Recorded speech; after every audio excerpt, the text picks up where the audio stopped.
Hello friends, आज हम बात करने वाले हैं ठीक 294 साल पहले की, और वो साल था 1730 और तारीख थी 11 सितंबर। 11 सितंबर 1730 के दिन राजस्थान में जो हुआ वह सिर्फ पन्नों में ही नहीं छपा हुआ है। वो दिन विश्नोई समुदाय के हर शख्स और पर्यावरण की रक्षा को अपनी जिंदगी का मकसद मान चुके लोगों के दिल दिमाग में छपा हुआ है। विश्नोई समुदाय के लोगों के दिल दिमाग में ये गहराई से समाया हुआ है। जोधपुर के खेजड़ली गाँव में अमृता देवी जी और उनकी 3 बेटियों सहित 363 लोगों ने खेजड़ी के पेड़ के साथ कटकर अपनी जान दे दी थी, और इसलिए ही भारत में 11 सितंबर को राष्ट्रीय वन शहीद दिवस के रूप में मनाया जाता है। तो आइए आज हम जानते हैं कि उस दिन क्या हुआ था और अभी क्या है देश में वन संरक्षण की स्थिति। लास्ट में हम ये भी बताएंगे कि कब कब भारत में पेड़ों की रक्षा के लिए बड़े आंदोलन हुए हैं। 1730 में भद्रा महीने के 10वें उज्जवल पखवाड़े के दिन अमृता देवी अपनी 3 बेटियों आसू, रत्नी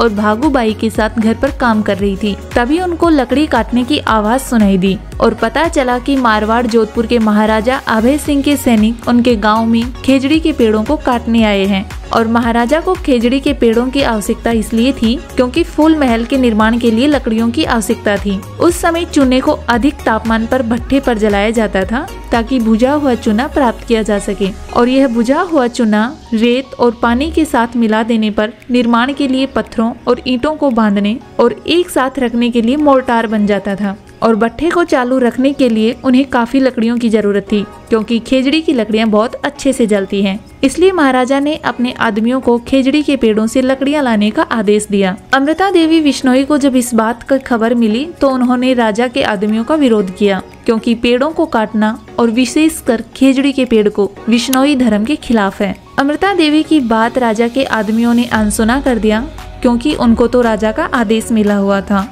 और वो राजा के आदेश का पालन कर रहे थे। अमृता देवी को जब कोई उपाय नहीं सूझा तो उन्होंने एक पेड़ को गले से लगा लिया और घोषणा की कि सर साटे रुख रहे तो भी सस्तो जान, यानी कि इसका अर्थ है यदि किसी व्यक्ति की जान की कीमत पर भी एक पेड़ बचाया जाता है तो वह सही है। लेकिन राजा के अड़ियल आदमियों ने पेड़ को काटने के लिए उनके शरीर को काट डाला। ये सब देखकर उनकी 3 बेटियां भी उनके पीछे पीछे बहादुरी से चली आई और पेड़ों को गले से लगा लिया। इससे भी सैनिकों पर कोई प्रभाव नहीं पड़ा और उन्होंने पूरे जोश से अपना काम जारी रखा। यह खबर आसपास के इलाकों में आग की तरह फैल गई और 83 गांव के विश्नोई खेजड़ली में एकत्रित हो गए और उस समय 363 विश्नोई शहीद हो गए थे।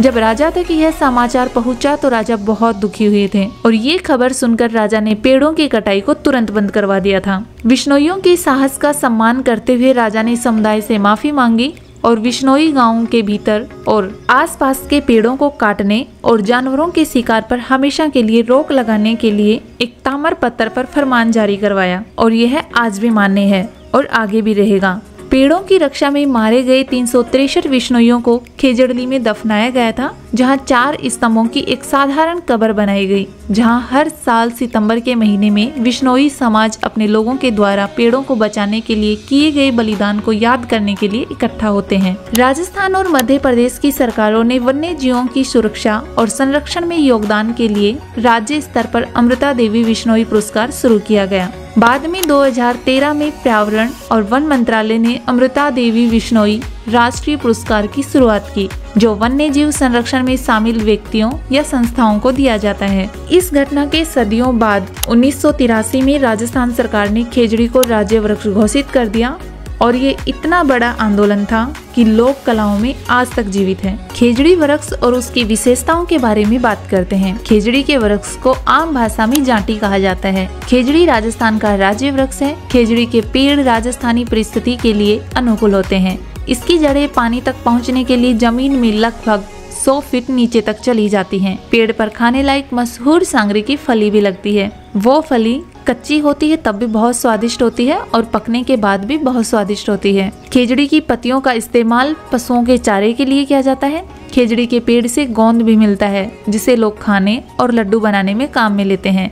इसका उपयोग औषधि बनाने में भी किया जाता है। अकाल के समय खेजड़ी के पेड़ की छाल भी खाई जाती थी। स्थानीय लोग इस पेड़ का बहुत आदर करते हैं, विशेषकर विश्नोई समुदाय के लोग। विश्नोई समाज के 29 सिद्धांतों में से एक सिद्धांत है, हरे पेड़ों को मत काटो और पर्यावरण को बचाओ। अब हम बात करते हैं कि भारत में पेड़ों को बचाने के लिए कौन कौन से बड़े आंदोलन हुए हैं। विश्नोई आंदोलन की तरह ही देश में 4 और बड़े पर्यावरण रक्षा आंदोलन हुए हैं। पहला आंदोलन है चिपको आंदोलन, जो 1973 में उत्तराखंड के टिहरी, गढ़वाल और चमोली में हुआ था। सुंदरलाल बहुगुणा के नेतृत्व में आंदोलनकारी पेड़ों को गले लगाते और उसमें धागे बांधते थे। आंदोलनकारियों की मांग थी कि जंगल के संसाधनों का मुनाफा स्थानीय लोगों को ही मिले। उसी साल अर्थात 1973 में ही केरल में ही साइलेंट वैली बचाने का आंदोलन हुआ। लोग कुंती पंजा नदी पर बड़े बांध निर्माण का विरोध कर रहे थे। 1981 में प्रधानमंत्री इंदिरा गांधी जी ने प्रोजेक्ट को वापस ले लिया और वैली को संरक्षित कर दिया।